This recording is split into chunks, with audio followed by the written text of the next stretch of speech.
I just got out of a long phase of depression that made me lose sight of who I am. It convinced me that I wasn't someone who worked hard, despite thousands of reps and calloused hands being undeniable proof that I was. You see, for the past 10 months, I have been battling with the existential dread of what am I going to do for the rest of my life?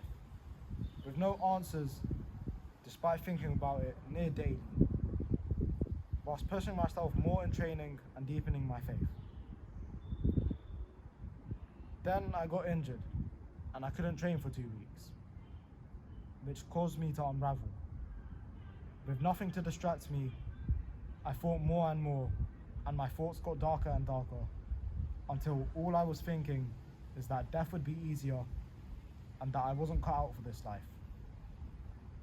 I would never carry out the action because suicide is haram, but that alone wouldn't stop me from having the thought. I didn't pray for 2 days.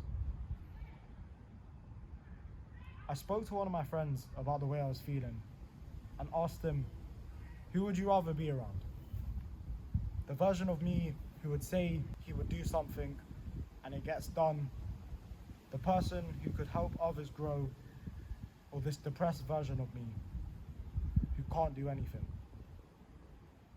Without hesitation, he told me, it doesn't really matter to me what version of yourself you are right now. I like being around you because you are my friend. Cheesy as that sounds, his response opened my spirit up to the path of recovery, the path of patience. Patience is sometimes described as passively waiting for time to pass until the opportune moment arrives, then taking action. I don't think I'd be surprising anyone when I say I disagree. Google defines patience as the capacity to accept or tolerate problems or suffering without becoming annoyed or anxious. It's a little closer, but I think this definition misses something very key. Trust. Not in yourself or the people around you, but in the predetermined plan of the best of planners, Allah. Without this trust, you place a ridiculous burden on yourself that you simply cannot bear. How will each moment of my life play out? It overwhelms and crushes you to the point of inaction, and your heart darkens. Your mind numbs itself as it tries to cope. However, with this trust comes a beautiful realization. My foresight is not necessary. So long as I act in the way of Allah, everything will work out how it's meant to. Learning to let go gives you the time and space to be disciplined, avoid worldly temptations, and have good intentions. It also allows you to pick yourself up when you inevitably fall and make bad decisions, alleviating the burden you unknowingly placed on yourself. And when the opportune moment arrives, you're set up to act.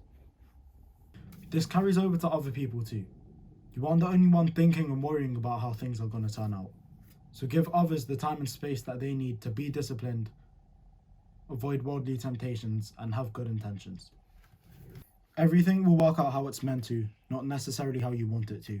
So relinquish the pride that tells you that just because you've worked at something, that you're owed your desires.